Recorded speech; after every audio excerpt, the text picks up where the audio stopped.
Good day.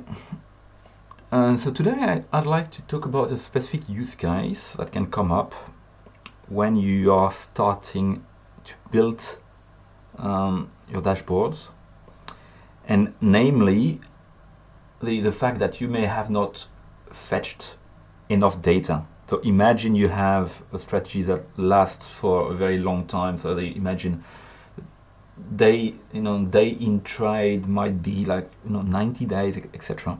So it could well be that you started a while back, and in order to calculate the P&L properly, you need a starting point. You need to know where you started in order to calculate the P&L. Okay, and you might realize, okay, oops, I've only fetched data for 1 month, and I actually needed more data than that. So how do you go about adding this data? It's not necessarily feasible with the software right now, but I'll show you a very simple trick that will allow you to do just that. So here we are with the example I showed you in an earlier video, where I added a group column and I started to categorize my trades. And soon enough I realized, oops, you know what, in order to categorize this particular, let's say, trades, I need some data from 2024. Right now I'm starting 1st of Jan 2025, and this is kind of my starting point no matter what. How do I go about fetch a bit more data from 2024 so I can actually categorize these properly? Obviously, if you really want the full picture, you would need to start from the beginning of time, but it's usually unrealistic. You have to set the date somewhere, and in this case, okay, it should have been earlier when I set up the tool. How do I go about changing that? Let's have a look. It's fairly simple, actually.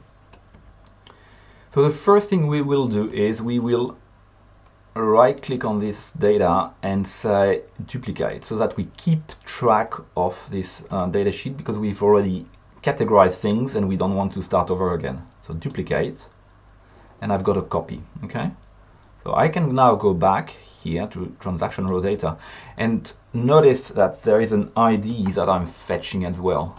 The reason I'm fetching this particular ID is, as you can see, it's an ever-growing number. Okay, so it's a number that's only going to increase.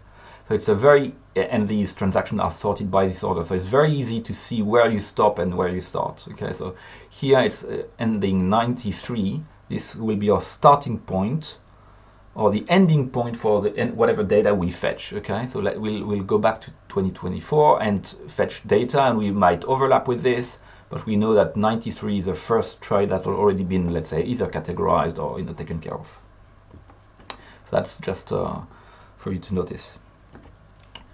So now we've duplicated the data. Let's go ahead and Control Shift down and right and delete all of this data. Control Home to go back here. Okay, so I've cleaned up my sheet. I've removed all of the data that was previously here.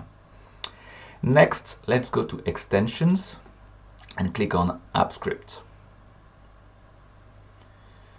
So if you have a look at the code, the way I store the date and a few things that we need for the tool to work are by using user properties. So user properties are linked to a specific user. In this case, this is a user from Google. So anyone with opening this sheet with a different username will not be able to see any of these data. It's kind of safe. It's a safe way of storing properties that are not to be shared. Okay, so I'm using the user properties that Google provides. So here you can see there is a starting date. So let's copy this code on line 36 from code.js. Let's copy this, and what we'll do, we'll create a new file and a new script, and we'll call it sandbox, just for the sake of this example, and copy this. First thing, we're gonna look at what is stored in this variable. So logger.log allows you to see what it is in this variable. All right, so let's run my function. I can change the name, but let's run that. It should tell me 1st of January 2025. Okay, so now what we're gonna do is we're gonna copy the same thing here, and we are going to say set property instead. We are going to change it, start date, and we are going to say, so the format matters, so it will be, let's say 2024 dash, let's say, 11 dash 1, 1st of November, and this is year, month, day format. Okay, so let's copy this as well, so just to see the effect before after. We'll copy this get property start date before we change it, then we change it, then we look at it again, and we should see that it's changed. Run that, hopefully it's gonna work. So 20, okay, here we are, 1st of Jan, 1st of November 2024. And I hope this is November. Well, we'll see. It's not 11th of January. We'll see. All right, so now that we've got that saved, go back here and just refresh the page by hitting F5 or refresh here, F5. Okay, so it's going to go ahead and retrieve all of these data. Remember, we've got a copy here. One thing to notice is that the API, Tastytrade API, only allows for 250 rows, of data on any given query.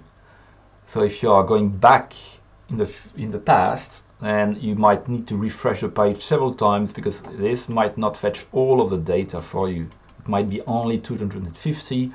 Here you can see 10th of February, so maybe so it's maybe it's more than 250, because it feels like it's 314 here. So anyway, so if you see that some data is missing, you need to refresh it a couple of times. So now, as you can see, the data starts from 2024, 1st of November, and what we need to do is look at this ID we said ended with 93. Here it is. So what I can do from now is just get rid of all of these data. Okay, all of the data that is from 93 onwards. And here, this is the only data that I needed in order to achieve what I wanted, like adding a few extra dates. And now, all of a sudden, if I copy this data here, from here all the way to including the trades, including this column P, copy this and paste it right beneath. Here we are. Now we have whatever we had before and categorized, plus all the missing data that was required. Okay, so in this example, I showed how to change the starting date and how to reuse the data we already categorized. This is the example. I'll leave it in here so that you can have a look at the code if you're not sure about the code I wrote, to change the date. Again, if you have any questions, feel free to contact me directly. You can get more information on my website, and this is the spreadsheet link if you want to get started with this. Thank you for your attention.